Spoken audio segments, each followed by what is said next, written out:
there is the rapping Yep. skill quality itself, there is how heavy hitting it is, and I think those Yeah. attributes have changed over time for sure as we've released, rap Final Fantasy 15 or whatever version we're on right now, right? But I think it's the difference between, like, we could talk about the music, but because in this era of rap beef, it's getting so personal in lieu of like, literal death threats. I think that, Kendrick is making it very personal and Drake's making it very personal, so eventually end up talking about that stuff. But even beyond that, like the anger that you're getting, the rage that you're absolutely getting from a person like Kendrick, to Yeah. Drake is just like it's very palpable. Like it's something that's really interesting to see here. And I think that yeah, the Heart Part 6 felt like the single. Like it's Yeah. not me. I didn't do it. Like, I nah. DJ Vlad pulls a Karen by Drake and Blackwood Princeton professor over Kendrick-Drake beef. The Kendrick-Drake beef is the most exciting moment of music right now. On Saturday, K. Dot once again dragged Drake to utter filth with his latest diss track, Not Like Us. The battle has led to non-stop flow of social media commentary, including by culture vulture DJ Vlad, who's better off keeping his opinion to himself. On Not Like Us, which is an absolute club banger, Kendrick calls Drizzy a pedophile, an outsider to black culture. You focus a lot on this aspect of hip-hop and then this aspect of musical culture, and then wanting to interject himself, even if it happens to do with something like the concepts of colorism, which again, a lot of this to white people who are learning about it either now or for the first time or just in general. It's something in which it's theoretical to us, right? Like you have to learn about what the black experience is like, but you'll never actually know. You'll read about it in books, and you'll read black authors, and you'll read the stories done by black people, or listen to hip hop, right? And you'll learn about that experience, what it was like growing up on the streets, being black, or growing up in poverty and being black and stuff like that. But you're never going to know what that's like, so you have to listen and in the background. And I know sometimes that does piss white people off, or sometimes they feel offended. You might like to get a knee-jerk reaction all of a sudden, like DJ Vlad, to do this whole kind of like, send help, the manager, I'm being bullied. But don't do that, right? Because like the thing about like DJ Vlad, or myself or anything, you have to understand sometimes why black people wouldn't trust you talking about elements of black history or black culture.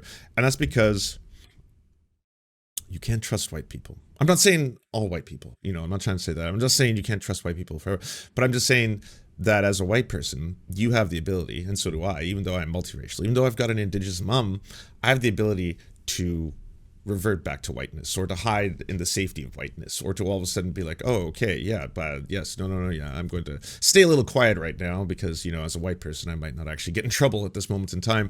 Whereas if you're black, you don't have that ability, right? You can't just all of a sudden go into the safety of wanting to be a part of whiteness, even if there are people who try to enter becoming or want to have the same protections of whiteness. But that's why, like, it should also not piss you off. Like, you should probably understand that aspect of it. If you're learning about this, if you're learning about like the history of it all, and you're learning about the reasons why, sorry, I got the dogs in there, but the reasons why people might be pissed off at someone like DJ Vlad for doing this, or other people for sounding off, that's not in any way saying that you shouldn't be able to have an opinion on music. I would recommend the video by Foreign Man in a Foreign Land on this exact topic, that interviews YMS, that interviews Anthony Fantano, who, yes, are two white people who are sometimes speaking a lot about black film, black cinema, black movies, black television, or black music, and in turn, what role do they play in speaking about, or what responsibilities do they have when talking about these topics, in order to actually do them justice. I wanted to show you this really, really great recap of the entire situation, and this individual is known as Zevi Universe on TikTok, so at Zevi, Xevi Universe, if you want to go support them. Aubrey Graham. See, Aubrey had a problem. Everyone hated him. And it's so much more people than you can imagine. I'm gonna need y'all to lock in. When The Weeknd was first coming up, Drake said, sign on my label. The Weeknd said, nah. Drake said, okay, can you help me with some songs? Though The Weeknd said, sure, why not? Drake said, can you help me with some more songs and some more songs? Matter of fact, can you just give me half of your album? The Weeknd said, I don't really have a choice because I'm a new artist, but I'm not gonna sign your label. Drake said, that's okay, we're still friends. Then Drake started dating his ex-girlfriend Bella Hadid. Meet A$AP Rocky. Drake took him on his first tour ever, but Drake noticed something. A$AP Rocky kept hanging out with this girl named Rihanna, and Drake really liked that girl named Rihanna. Fast forward years later, A$AP Rocky gets married to Rihanna and they have kids. Drake didn't like that very They have kids. Yeah, but Very much. So Drake starts saying mean things about him and his wife, so he gets mad. Meet Ricky. He thought Drake was a little weird because of the whole Meek Mill situation and for the fact that Drake called for a cease and desist on a French Montana song behind the scenes. But Rick said, we're still friends. Rick Ross then features on Metro Boomin's new album, does not say anything about Drake, but Drake took it some type of way. So Drake invites Rick Ross's ex-girlfriend to his concert. Rick Ross doesn't like that very much, so he gets upset. Which brings us to Metro Boomin himself, who's the man who kind of started this whole thing. See, Metro didn't really like Drake because Drake has always been weird in the industry. He thought it was a little strange that Drake was still getting awards for an album that nobody listened to, and Metro was not getting any awards for his album that everyone listened to. Drake said, screw you. Metro said, screw you back. Future didn't have no big problems with Drake, but he's very close with Metro Boomin, and he's been in the industry a long time. He knows. So he probably thought, I see where Metro's coming from, but it wasn't that deep for him. Drake didn't see it that way. Future, you chose your side. I don't care if you're talking about me or not on the album, screw you too. Pusha ain't really had no problems with Drake like that, but I need you to pay attention. Drake had a problem with Pusha T because Pusha T had a problem with Drake's mentor, Lil Wayne. Lil Wayne had a problem with Pusha T because Pusha T had a problem with Lil Wayne's mentor, Birdman. Pusha T had a problem with Birdman because Birdman didn't pay Pharrell money for a beat. And Pharrell and Pusha T go way back. I didn't know that either.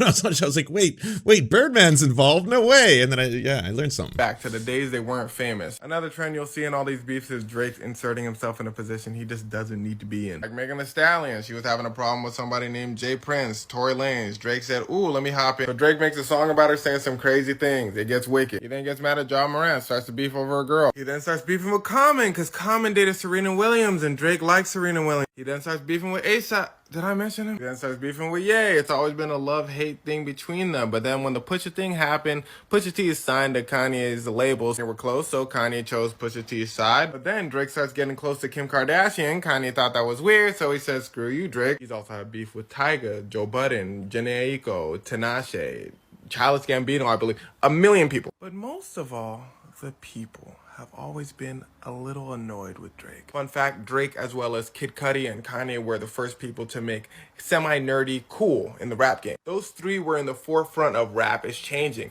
But everyone tolerated Kanye and Kid West, but Drake took things to a whole nother level. Let's just be frank, Drake is half white. But that's not the problem. The problem is to many people, Drake puts on a persona of blackness. If you're not black, that's not up for discussion. Listen closely, J. Cole is That's the part where it's like, hey, so white people, this is for you. You gotta listen up here because, okay. I'm learning things. half white, but he acts like J. Cole. Accepted. Lil Yachty is from the suburbs. Acts like Lil Yachty. Accepted. So Drake being half white and being from the suburbs really has nothing to do with it. It's the fact that he pretends to be someone he's not that kind of annoys some people. It's the fact that many artists claim that he takes their songs. XXXTentacion is one of these people. This is why his whole crew OVO hates them, because they make music too. But apparently he takes all their songs and doesn't let them release any music. It's the ghostwriter claim. It's the fact that he's always messaging young women. It's the random petty stuff he does online. Now you may be asking yourself, has all this been going on for 15 years? Why would people still mess with Drake like that? Well, that's because he was making good music. The moment he stopped making very good music, the bubble that he'd been building for so many years was ready to pop. See, like, I've always kind of just hated Drake, but it's just more because it's like, it's commercial poppy sounding stuff that just like, that's not really my scene. I'm not a huge, like, I only listen to the top 40 kind of thing. Don't worry, I'm not like those musical people that has to like listen to fucking the highest fidelity audio at all times. And I only listen to esoteric releases, the likes of which you won't find on Pitchfork. Pitchfork is too commercial for me. Like, no, I can like a good pop song, no question. But with Drake, it's just like, I don't know, just never worked for me. I didn't know half the shit that was going on behind the scenes though, because to me, I always just put him in a different category than say a lot of other hip hop artists. He's more of a pop star and just like an international, massive, monstrous, huge pop. Like Drake to me is like a Justin Timberlake, or something like that. But if you look at the history of both Drake, how he came up, some of the rap battle scene in Toronto, of which, there's a rap battle scene in Toronto. I know Americans sometimes are confused with that. And both what he had done to The Weeknd, then basically fucking shitting on everyone along the way and only really getting away with shitting on everyone along the way. Just being a terrible person in general, by the way. We haven't even gotten to the yikes Frank Reynolds stuff, right? But just being a general like terrible person in the industry to everybody and doing the shitty thing that everyone in the industry does once they become more powerful, which is exploit everyone underneath you. So that's how you can get someone like, say, Kendrick Lamar to go on tour with you. That's how you can sign someone like The Weeknd and be like, yeah, can I have like a bunch of your music? That's how you can get Meek Mills to do a whole bunch of ghostwriting for you for a long time and get away with it and not let anyone know. That's the other crazy thing, is that all of a sudden when it gets revealed that you have ghostwriters and lots of ghostwriters and tons of ghostwriters, and then how in the world would you ever want to like consider yourself to be one of the greatest MCs of all time, especially go up against what is pretty universally considered one of the greatest MCs of all time, if you don't write? Like, I don't understand why anyone would want that. You can say that, like, I'm really good at reading other, like, you know, saying other people's words. I'm really good at, like, rhyming other people's lyrics that they write for me. But when it comes down to it, you know, fundamentally, if you don't write your own music, then why do you want to be in a competition for greatest writer? Right? That's just a fundamentally strange thing to want. You know, like I happen to be one of the greatest writers of all time. I don't write. And it's not to say he doesn't write his own rhymes. He can. And like, honestly, this whole beef, I've seen people, Drake fans, because I'm not a Drake fan, but I've seen Drake fans come out and be like, at least, you know, he's getting inspired to write music now better than ever before. But so if you don't know how rap battles go, and you don't know how, you know, how vicious some people can be, and obviously, you know, we always use Tupac, hit him up as the example, going after Biggie, and the first line being, I fucked your wife. Like, yes, it's pretty fucked up to see how mean they can be, but as their own genre of music, they're so unique and sometimes inspiring. You can have moments like the one right now where, yes, you are getting some horrifying information getting released about Drake. As someone who hates Drake, I'm fine with that. Leak away. And you know, in pursuit of that, we're also getting some brand new Kendrick music, and it's really, really good. It's good music, you know. My friend, it's like this is how I feel. Like it's like Return of the Jedi, like right at the end where everybody's celebrating. Yeah. I feel Drake's Force Ghost has just appeared somewhere in there, and I'm just like, oh, he died, but for a good cause, and it was absolutely worth it. It was absolutely worth it. I'm not exaggerating, and we can get into the individual diss tracks, but like, for sure, this is the best rap battle in history of all time at this point. Easily. I'll say, like, there's been other rap battles where, you know, you get a little bit of content, maybe 2 or 3 songs, and then maybe you'll get something, there'll be an apology or maybe a tour or something that's going to come out. But like right now, it's I'd say Kendrick working at his best almost, you know, like not that like it's not as if Kendrick Lamar doesn't have you know, far superior discographies and all that kind of stuff, right? I'm not trying to take away how important To Kill a Butterfly is, but like, here's why it was so good. It's because it's something that was speculated for a while, like who would win, because these were the two people. Because the thing is, they both occupied, it's similar to Jay-Z and Nas, they both occupied a different space in the hip hop lexicon, right? Kendrick wasn't just like, oh, I'm witty bars. Like the way he made music was very different. The way Drake made music was very different. Drake was a solid, polished trendsetter who let's take away, like, if you're looking from a musician standpoint, both of them were incredibly revered by musicians and rappers in general. If you know if you're actually working and doing what you're doing, Drake had super strong. So I think you dude's joining right now. Oh, he's kicking. Dan, can you hear us? What up, dude? Hi, can you hear me, see me, all that working? I can. It is. Yes. Ooh, I'm putting myself up. Should I don't want to monologue too much, but I was saying, like, I was saying that, like, for musicians in general, and like for other rappers that I talk to, you know, both of these guys occupy a different space in the hip hop ecosystem. Drake has always been a solid pop songwriter, hitmaker. He flirted with battles with King of the Dot for a while, and really actually helped push that scene quite a bit. Learned a lot from it. Kendrick has always been he started out as a battle rapper, as somebody who started out in battle rap. I fucking super respect that. He's always been aggressive, and there's always been this, what would happen if they both battled? since 2014. It's like, what would the hypotheticals be? And when it happened, it was different than anybody thought. Kendrick just didn't come out of the gate aggressive. He came out methodical and precise and intelligent. Drake dropped a harder diss than anybody thought he would drop at first with push-ups. The bars were like strong. Oh my god! Like push-ups, yeah. I objectively like push-ups. I objectively thought tailor-made diss track is my one kind of hot take where I think like the shock value of it was interesting. I think the bars were interesting. I think I was wrong in the sense that it was a smart chess move because he ended up having to take it down, and it just looked bad overall.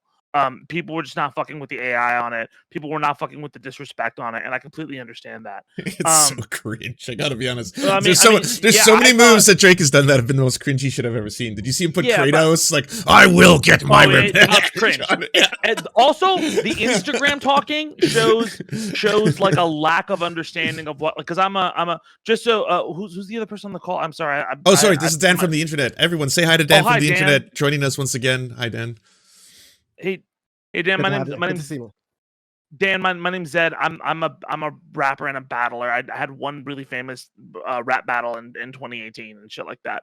You're huge in the nerdcore scene too, right? Like Evo, stuff like that. Like you do a lot of I'm the music director the fighting world hip hop. Yeah, if you listen to Mortal Kombat at the end, that's me rapping. And there are other games coming out soon that I'm gonna be rapping on, so that's cool.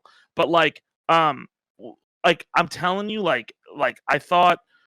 I'm huge on disrespect in a rap battle. Like, the more disrespectful you are, the more you come correct. And I felt like that was a disrespectful thing to do. And I was like, I respect that move, but I completely understand, like, it's cringe. I thought Family Matters was great. Fucking Meet the Grams really picked it apart. I thought the Not Like Us is a bop. It was really strong. Man, this last one, it's like how all really good rap battles like have to end. Somebody stumbles, and that was a huge stumble, dude. It's probably the worst track on the board that he dropped. By far. So we're talking about the "It's Always Sunny," "Don't Diddle Kid," "I Don't Diddle" track that was. It's not even that. It was just. It was so hacky. Literally just like that. Yeah. Like when we talk about Drake using the internet, like very often, like there's a meme that like, oh, the Hard Part 6 was basically Drake using Instagram and reading the comments and turning those into raps, right? But like literally the joke was, okay, at what point is Drake going to release the Always Sunny in Philadelphia? Frank like frantically going, we gotta release a new song, gang. We don't diddle kids. And like the Hard Part 6 was actually that. He didn't need to bring up Millie Bobby Brown. Okay. Do all this, like, so where does that all come from? Also, where him trying to flip the A minor, trying to flip the A minor scheme was the cringiest fucking like that's like a high school. That's like when Will Smith was beefing with Eminem. He released a track where he's like, how we gonna have a battle of wits, Trick? You unarmed. And everyone's like, shut up, Will. And he quit rap for 8 years because it was so fucking bad. It was giving that, dog. It's the most cringy fucking bar I've ever heard. And that's saying a lot from Drake. I'm not a total Drake hater, but like I a little bit am. For a lot of the reasons that have been surfaced too light because of this rap beef. I mean, I appreciate that, he has this wide mainstream appeal. He's brought together singing and rap in like this, really unique way and brought it to the pop scene. But yeah, employed a lot of ghostwriters as well, Yeah, I don't think they're union, but I exactly. think that's small business there. I think it's valid to be a hater. Like I'm not trying to say you shouldn't be. You like the music you like and you feel the way you feel, and there are parts of Drake that are just definitely like not a good person, especially in the last few years. So like I'm not at all defending any of those things. I'm just trying to I'm coming from the perspective of sizing them up as like boxers or competitors. Like Floyd Mayweather is an objectively horrible person, and so is Manny Pacquiao to an extent. But I'm trying to see the boxing match and try to analyze it from that perspective, if that makes sense. I totally agree there. And I for context, I do a music podcast called Audio Face. We just streamed for 2.5 hours last night on this like whole beat from Euphoria down to the Heart Part 6, because that was just like what we hadn't talked about. I saw that and that headline of you streaming on the Twitters. That's why I was like, I want to talk to Dan from the internet about this. I was like, he's got it fresh. He probably reason. Oh was yeah, just I've got going off him. about it. I am sick with takes. Literally, that's why I'm sipping tea right now. But no, like to your point earlier, is that about you were talking about disrespect and really ranking that in the if there are attributes to a rap beef, you kind of talk about disrespect. There's the production, there is the rapping Yep. skill quality itself, there is how heavy hitting it is. And I think Yeah. those attributes have changed over time for sure as we've released, rap Final Fantasy 15 or whatever version we're on right now, right? But I think it's the difference between we could talk about the music, but because in this era of rap beef, it's getting so personal in lieu of literal death threats. I think that, Kendrick is making it very personal and Drake's making it very personal, so eventually end up talking about that stuff. But even beyond that, like the anger that you're getting, the rage that you're absolutely getting from a person like Kendrick, to Yeah. Drake is just like it's very palpable. Like it's something that's really interesting to see here. And I think that the Heart Part 6 felt like the single. Like, it's Yeah. not me. I didn't do it. Like, As a 50 no. I'm not the pedo. You're the pedo. And that's the other thing is I think Drake Rubber took all the glue. Drake took all Sticks the on wrong you. lesson. Drake took all the wrong lessons from 50 Cent. Like, because 50 Cent, when he came out and he started beefing with people, he was a bully. And I think he's probably the best, like, three-dimensional rap beef. He's not the best battler, but the best person at three-dimensional rap beef. Like, buying out all of Ja Rule's concerts. Like, showing up at Rick Ross's baby mom's house. I saw some article that said Rick Ross won the beef against him. No, everybody knows Rick Ross is a corrections officer because of 50 Cent. And I think Drake looked at 50 Cent's model, and that's how he beat Meek Mill, and that's how he beat Common.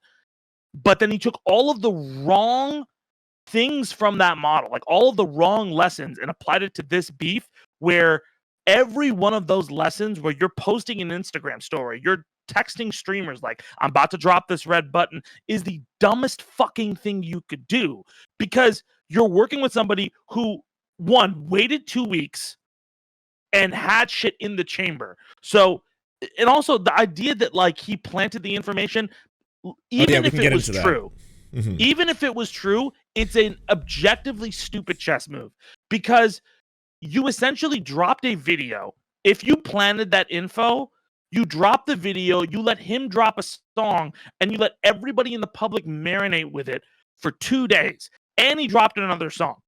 Even Right, if like, it's the incorrect, chess move, then he should have had the song to Terrible. be like, you fell for it, here's how, here's exactly. why. I'm explaining it how. Like, it would have been the other way around. Where Also- It would be a 10 minutes completely after different Meet thing the- we're talking about. 10, Yeah, but 10 minutes after Meet the Grams, Drake Right. drops that. Like, oh, there's the chess move. And the other question would be, what kind of a power move is leaking that you're a pedophile? That's the part I don't get. Like, how's that a power move? Whereas it's like, I planted all these stories and these seeds, so I made you say mean things about me that aren't true. He's and then working it's like, off he's working off the wrong lessons of that 50 Cent rap beef still. Like, let's say, like, I'm big on the fact that a lot of rap, and again, Drake has a ton of allegations that he's got to address in general. And part of the reason those allegations keep mounting is, like, I think, like, I'm not even saying whether they're true. Like, again, analyzing it from just the boxing perspective, because talking about Drake as a groomer is a larger conversation, I feel like, right? But analyzing it from the perspective of, like, somebody accused you and pressed on this pressure point of yours. If you at all don't flip that scheme, you lose. And you just saying, like, that's ridiculous is fucking stupid.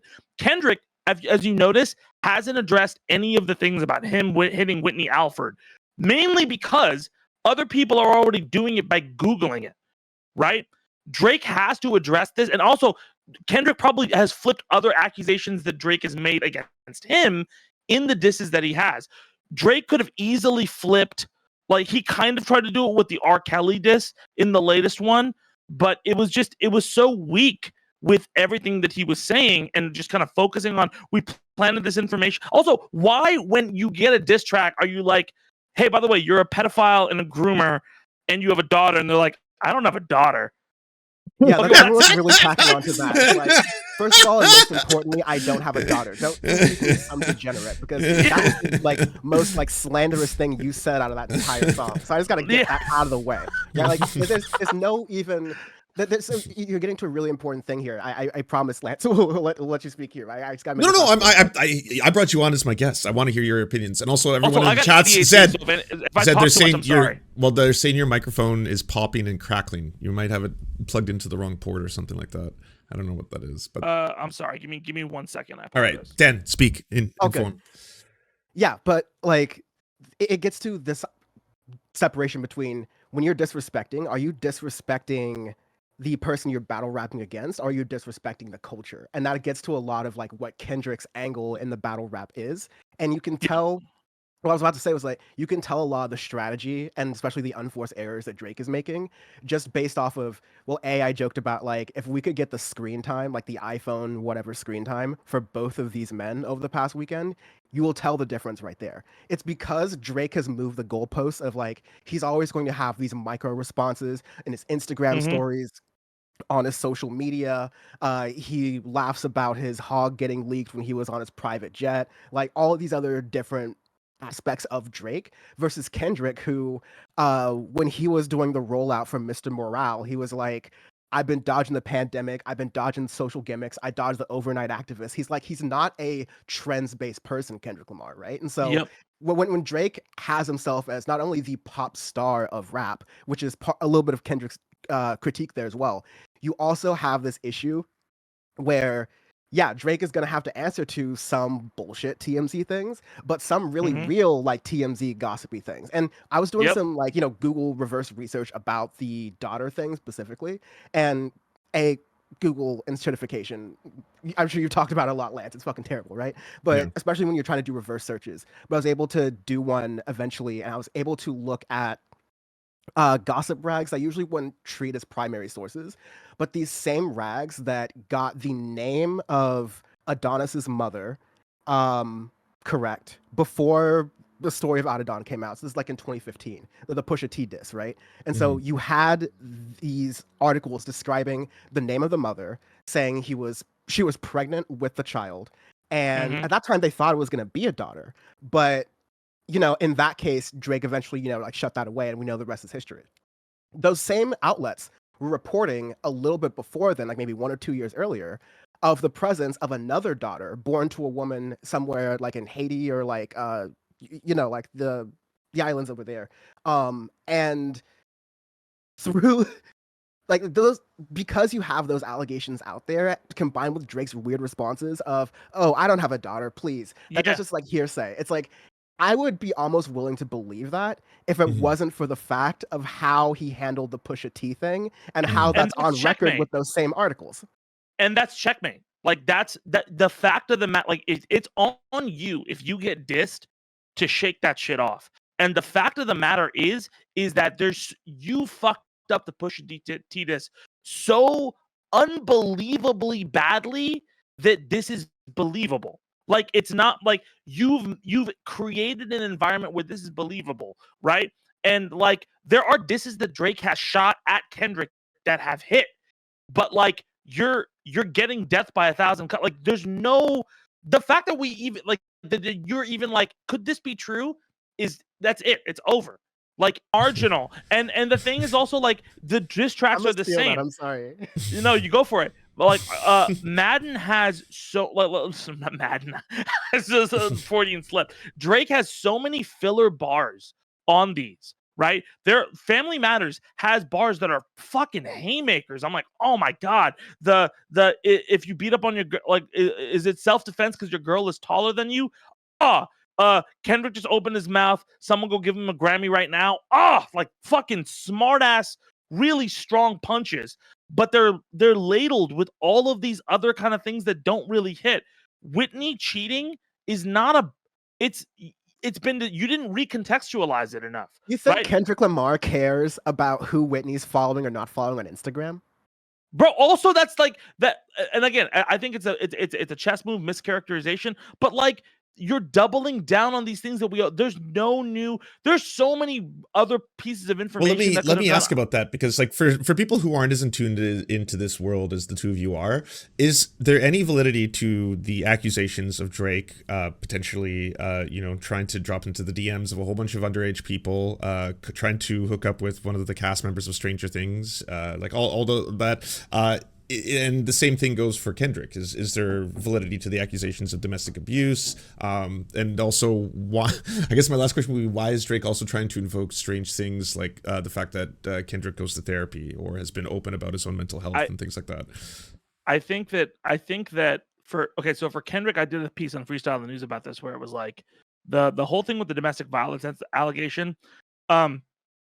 That's from a 2015 story where there was a security guard that accused Kendrick of beating up this woman in a lobby, and it was investigated by Media Takeout. They couldn't find any evidence around the woman's claims. The woman eventually dropped the claims, but there was a crisis management team hired to deal with that situation.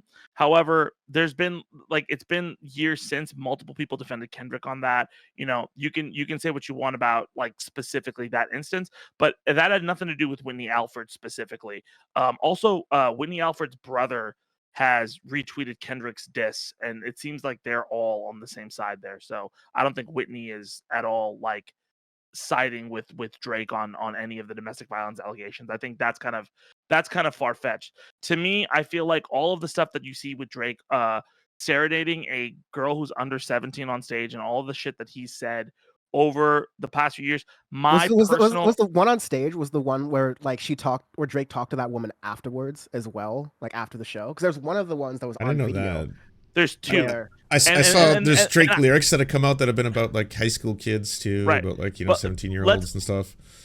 If we're being charitable to both performers with the same and we don't have to be, but let's I think it's good to take them at their word and then dissect where they could be fumbling and where their inconsistencies are, right? Totally. So if we're taking Drake at his inconsistencies and stuff like that, right, and everything like that, let's say, okay, the environment which is true, the environment at the time where all of those things that happened with Drake was charged by there was a huge thing in the news about 17, that was a huge, David Cross had bits about that, which was it's fucked up as shit when you look back at it. It's super fucked up. But that was a conversation that was going on. And in hip hop, even with R. Kelly beating the charges for that time, until we re-examined it at the Me Too movement, there was a lot of leeway, which shouldn't have been given, that was given. Now, I think at a certain point, Drake started to catch heat for those. And as you can see in this beef, it looks bad when you address the elephant in the room sometimes. So I think at a certain point, he tried to cut that out. I don't think the thing with Millie Bobby Brown has any validity. I don't think the things I think after a certain point, it's just weird that he brought her up unprovoked, right? That's 100%. That's a fucking and the whole thing where in the background where she apparently he's been giving me boy and girl advice. I'm like, the Billie Eilish, the Billie Eilish thing, the Billie Eilish thing to me. Yeah, the Billie Eilish thing to me is a fucking stupid thing for him to do. I think that 100% that's creep. It's creepy as fuck. It's you don't have a social awareness of the fact that this is how you look. Yeah, hey, if you're Leonardo DiCaprio and you're in an interview talking about texting a young up and coming co-star like Sydney Sweeney that you're working with, maybe leave that part out. Yeah. Even if you're in a relationship, maybe leave that part out if you're Leonardo DiCaprio. Just have some self-awareness. I think Drake. Listen, if we're talking about in the history of where Drake stands on the predator to creepy spectrum, right? Yeah. I don't think he's Harvey Weinstein and Karl Malone. I do think he's kind of like Leonardo DiCaprio. I think that's a pretty accurate fucking statement, because he hangs around with a lot of people who are way younger than him. He doesn't understand the boundaries that you have to have in that situation. And he's gotten so much heat and he hasn't addressed it that he's just I'm just going to shut the fuck up about it. But Leonardo DiCaprio isn't in a rap battle. And Leonardo DiCaprio also does not bring up every woman he's broken up with under 25 whenever he's in an interview. So I think... I'm kidding. So it like qualifies him for rap to some extent. So like he's a little bit there. I would love to see Shaq's rapping. And, there's some history with that, even Yeah. going back to the '90s. So that's fair. Bro, But bro, Shaq if Leo could wants to drop a drop a better thing mixtape- than the Heart Part 6. That's the problem. When the Shaq Kobe diss is better than the Heart Part 6, like what the Tell me how my ass fuck, dog? Dude, why is it so bad that like that's the first thing I played when Kobe's helicopter crashed? Actually? Really? Yeah. Man. Oh wow. You know that if you like they're gonna inside the NBA they're gonna ask like, what do you guys think of the Kendrick Drake this, and Shaq's gonna be like, well, I got 3 rings and this is what I think. I'm like, oh, okay, Shaq, thanks for bringing up the rings again. Fucking Jesus, man. Gotta So you're bring up saying those there's- rings every where's your chance you fat- get. So, yeah, you're saying there's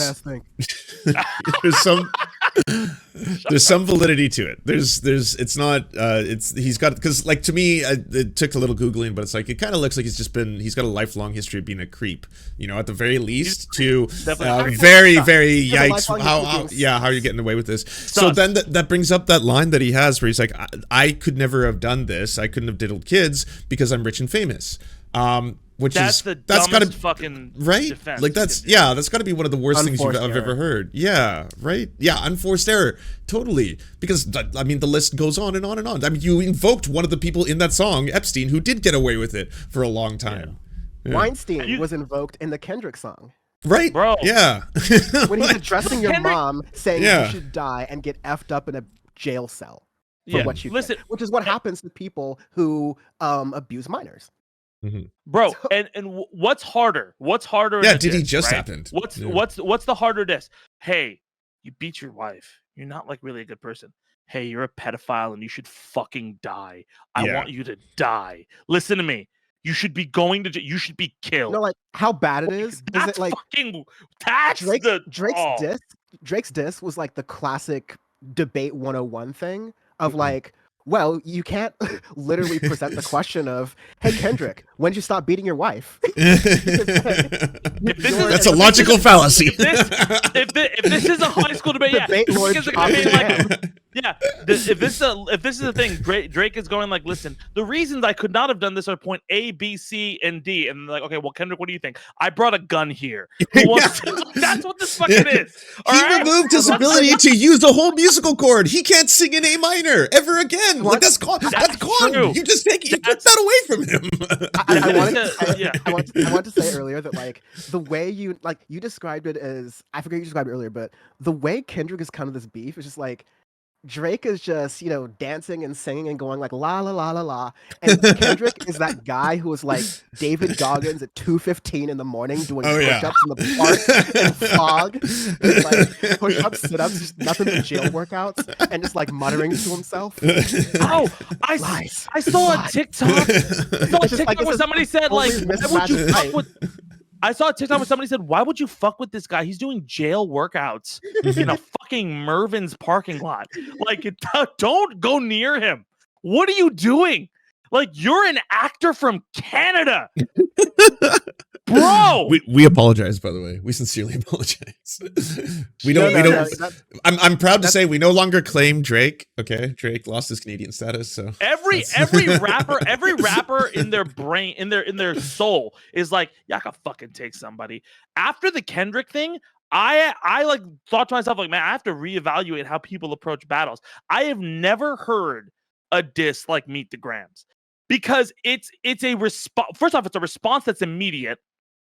Second off, it's a chill response. It's like when you're rap battling, you're like aggressive. Yo, I'm gonna fuck you up. This isn't even I'm gonna fuck you up. I'm like, I'm so sorry. What I was saying was it's a haunting song. Well, what I was saying, Zed, while you were gone, was that like Kendrick Lamar brought his ability to create artistic songs that are so jarring you never want to hear again. Like he brought "We Cry Together" energy to Meet the Grams, to the point where like every normal person who was like, normal in the sense of like they're not music perverts such as ourselves, like they would listen to that whole thing and they're like, okay, cool, it's a rap beef, it's men doing poetry to each other, like it's really fun.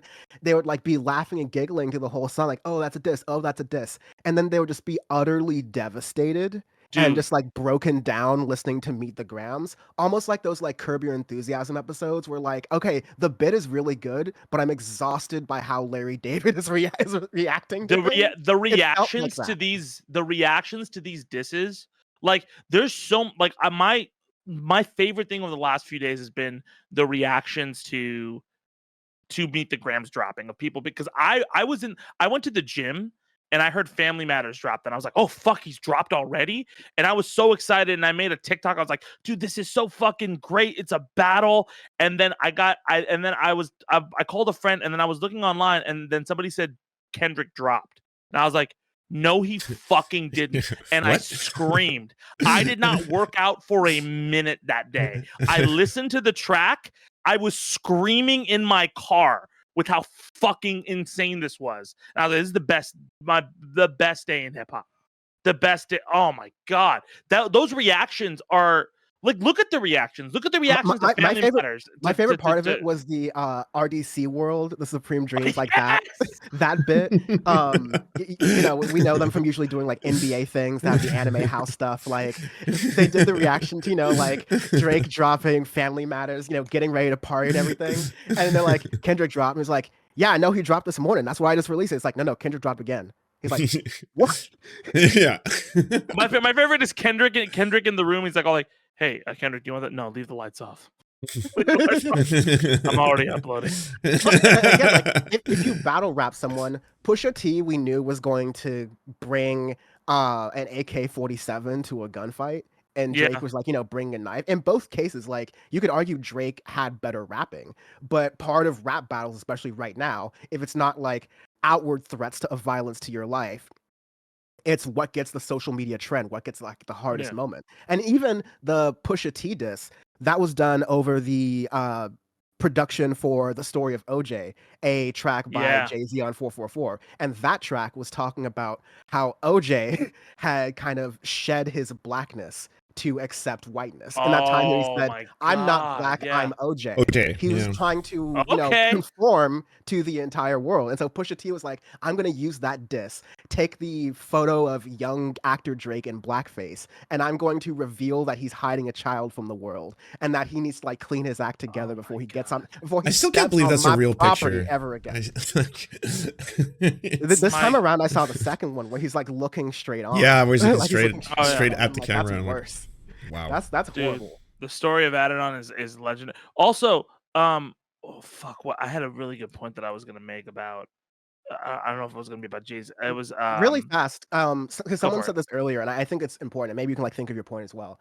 But someone said we probably addressed this, but I saw a post saying that rappers never mention their degenerate behavior and atrocities like SADV and inappropriate behavior towards minors, only except when they're just dissing each other, and that's an issue. Misogynoir is a deadly issue, but in rap it's 50 times worse. I think that's fair. I think that, you know, a lot of cases it's like how these things are reported and how these things are picked up in media, because, you know, like these things were reported and have been reported in a while. And, you know, it doesn't need to have or shouldn't take Kendrick Lamar, who has never really been friends with Drake. We've learned this entire thing that Kendrick Lamar was invited onto For All the Dogs on that song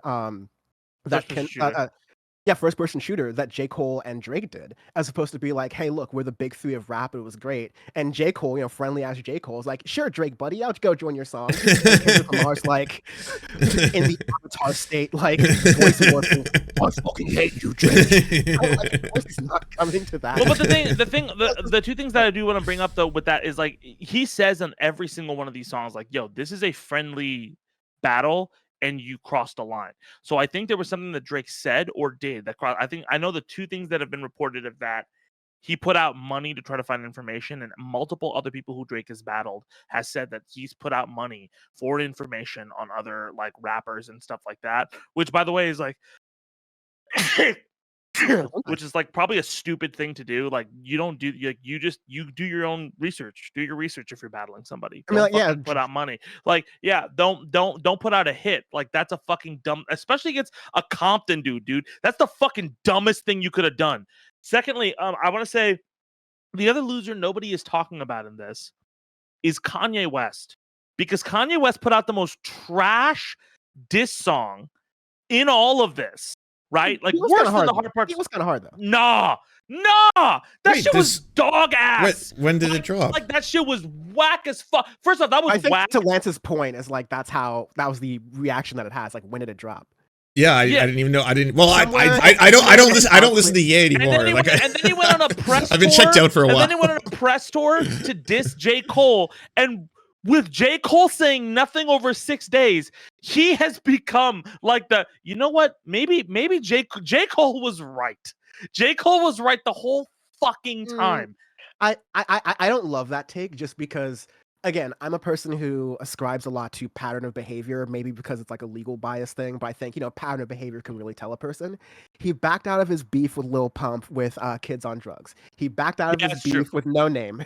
That's true. With whatever song like No Name called it, with that beef over similar things, where I think the Lil Pump thing is different, but that No Name beef was about, what are you doing with your stance as a rapper? Are you really holding it down for the culture? Are you really holding it down for Black people? Are you speaking to struggles? Or, as No Name said during the George Floyd protest, one girl missing, another one gone missing, referring to the trans women who were also like being disappeared during a lot of the Black trans women who were being disappeared during 2020, and how that was being undercovered and underreported, even by well-meaning media outlets.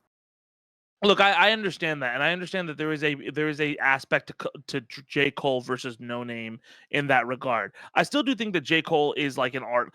Here's the thing: I've always felt that J. Cole is an artist who does, compared to every other rap artist that we know, he does learn. Like, when you make mistakes, you learn. Like, as opposed to Drake, who makes mistakes and continues to do the same kind of music, right? You can see J. Cole change his stances, take in information, learn where he's wrong, and try to evolve from that. And I think that's a smart thing. I do also think that you have some, not in rap. Wait, but I think as a person, that's a no, smart thing. not in rap. Like his viewpoints in rap change from song to, like, have changed over the years. What I mean by that, I guess, is like, specifically in the context of a rap beef, or like when you're calling out somebody, it's good in general if like, I now take this a different way. Not in rap battling. Okay. I think in terms of his discography, it's changed. In the way he approaches subjects in his discography, it's changed. In terms of his rap battling, I think your point about the rap battling with him backing down from the Little Pump thing going too far, and because the other thing, that's a good point you make, because I think in the No Name beef he did lose that, and then I do think, but I also do think that the Little Pump one is a really telling thing that you say there, because he was winning that by leaps and bounds. He was like, people were ready to take Pump down, and Pump was kind of hanging himself with the way he was responding to that diss on that album. And Cole tried to do, out of the kindness of his heart, like, give him the way back and try to bridge that gap between mumble rap and everything like that. Podcast and, like, together. Yeah, and that idea was cool for like a minute, until Pump showed his ass a couple years later. So I think you do bring up a really good point, that like it's a pattern of behavior with Cole of backing out of I think we could all look, point now and be like, oh wow, he dodged a bullet. But I also think that. But okay, I want to ask about that, because I'm assuming you're talking about how J. Cole makes his own response, his own diss track, and it's universally like embarrassing. Everyone says it's terrible. He ends up taking it down. It's an Anthony Fantano video. Oh, let's wait on that. I don't think it's like Section 80 doesn't exist. I think from a criticism, I think from a criticism perspective, the 7-minute drill, like there's two camps from what I've heard. There are people who are like, it wasn't bad, it's a warning shot, and then there are other people who are like, it's just not hard enough to be a diss, which I think both are valid, right? You're like, his heart is not in that diss, period. Like that's the then why even do it then? Yeah, I mean, that's the point. Why put it up and then like, take you it had down? to Like, respond? That's terrible. I think like he's the genuine one, because on the one hand there's rap culture, which is like, okay, there's a rap beef. A lot of logical rules go out of a rap beef, much like, in the legal system, a lot of logical rules just like go out of rendo just because of tradition and how it works. And so, and that being said, there kind of are no rules. You just kind of, escalate it and you change the battlefield as you go along, right? So I think in that case, there's one side of J. Cole that's like, okay, I'm saying I'm one of the big three in rap. Oftentimes, rap is bravado, even if you're not considered one of the big three. You have to call yourself the best rapper. You have to call yourself the most attractive, the best at getting women, the best at doing deals, the best at doing shows, like all this stuff, whether it's true or not. And so there's that part with like, okay, well, as J. Cole, I have to show up for rap and the culture. And there's probably this other part of J. Cole who's like we've described before. He's he's just a nice man. He's just a good man. How's Vince Staples say? Oh, you got a good heart. Like he doesn't want a rap beef. He would love to do he seems a very friendly. he would love to do a Dreamville record with Drake and Kendrick. Like all things like washed together. Well, you know, inviting Future and Jid and you know, like Sir. Even some of the like, aftermath. There's going to be a We Are the World in rap music, then J. Cole's the one organizing the whole fucking thing. You know, I don't think how that's gonna work. I very quickly I gotta go because I have therapy. I know. I just want to say it's been I've loved this conversation, Dan. It's fucking a pleasure to meet you, man, and get to chop it up with you. And thank Always you guys love for talking having me to chat and everything. Zed, you're mad freestyle the smart. news, Let's everybody. talk soon. Let's please talk soon. Yes, and if you're in LA, let's get some food. Just don't tell everybody where your location is. You can tell me, and I won't dox you. Okay. All right. Bye. Bye, Zed.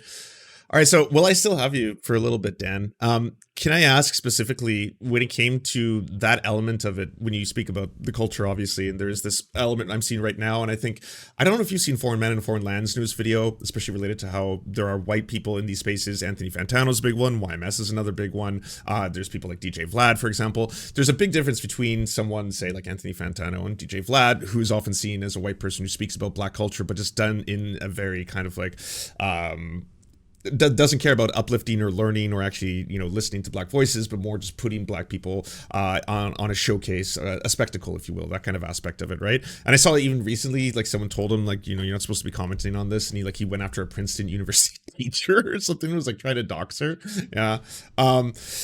Is there an aspect of that, especially related to the way Drake is being perceived and the way Drake is being commented on, that you think is important for people to understand, or at least important for people and, you know, white people like myself to acknowledge when talking about this issue? Yeah, I think it's a good micro. I mean, like the whole. I think folks have seen the question. Folks have seen, especially in leftist spaces, like why are people now all of a sudden, whether they're streamers or podcasters or content creators, or just like, you know, in the discourse, you were posting about the colleges, the college protests in Palestine like earlier in the week, and now you're talking about this like Drake Kendrick thing. Why is there like, why can't we do this there? Or like, why can't Kendrick use this platform to talk about, like, there's that angle there, and I think like that's a fair enough point. But I think you can learn lessons about the way people think on a broad scale, the way discourse works, the way we've been kind of lied about, oh, democracy and voting is sort of inherent, and we all sort of believe in that. No, we're all little dictators in our head. I think a lot of us on the left, I'll say I'm a little dictator in my head. I constantly say, like, you know, in the Dan regime, because I've accepted that, like, it's going to be very difficult to convince, like, a bunch of other little dictators of how you think. And so, to that point, right,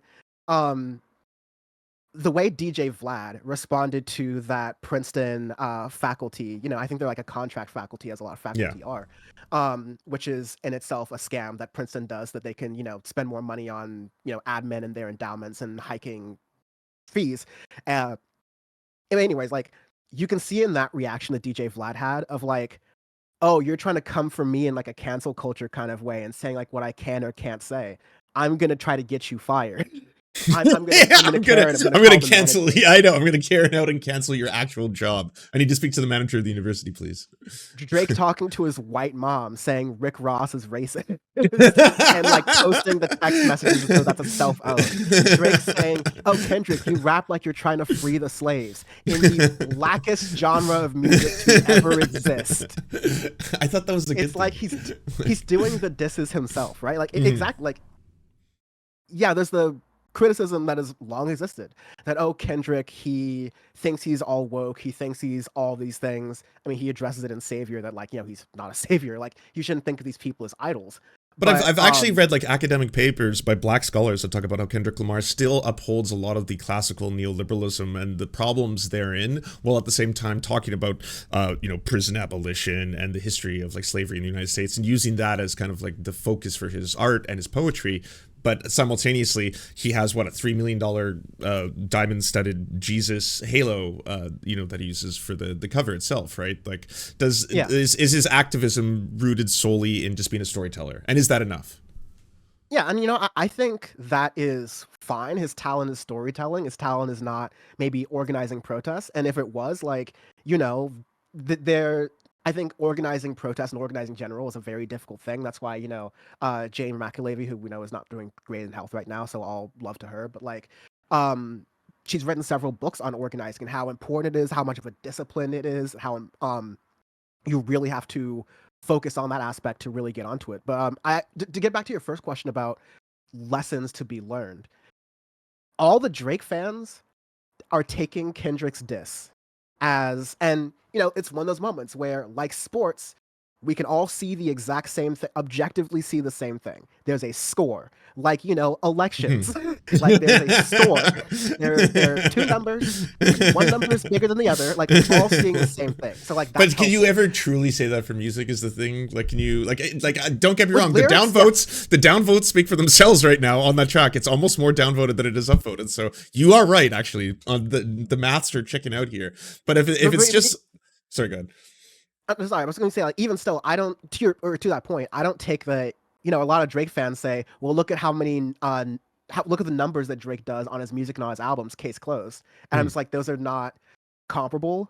Yeah. And that's a lot of Kendrick's point. So that's another point, much like the DJ Vlad thing, much like Drake's disses, much like you see Drake's fans who are taking Kendrick's words, which are the objective thing we can see here, Kendrick and Drake's words, and they're taking them to mean, oh, he hates Drake because he's not black enough, or he hates Drake because he's mixed, or like he's or too Canadian. white. And it's like, no. The other people are seeing the criticism, a lot of Kendrick fans, but like a lot of folks in general are seeing the criticism of, no, Drake's a culture vulture. He goes to Atlanta when he sees that, Atlanta's kind of popping and trending and he wants to take that sound. He goes to, Trinidad and he goes to Jamaica and he puts on that like accent thing when he finds out that style of rap is starting to pop up. He does the UK drill and grime thing when he sees that popping up. He's now got Sexy Red. He did that little thing like Smino the rapper with his like hair and the puffs. Like, he's trying to appeal to different audiences and join on the come up and like a vampire suck that energy out, incorporate it into his own vibe, and occasionally still work with them, occasionally still sort of like shout them out. But whereas you have, I would just, Disclosure is a good example, Gorillaz is a good example, where the white artists behind that do a important work to take the artists of color who are international from foreign countries, often performing these songs in their native languages, to put them in the forefront and just support them and uplift them. That's how you can do this and how you can do this well, which is the lesson you kind of came into this with. But I think the lesson to understand here is just, I want people to observe the ways in which people kind of go into herds based on, okay, there's easy to pick sides, Drake versus Kendrick, but also the way that, yes, people are looking at objective truths and choosing to misinterpret them and like stand 10 toes down into it. Because you see that directly in politics. You see that directly with college protests.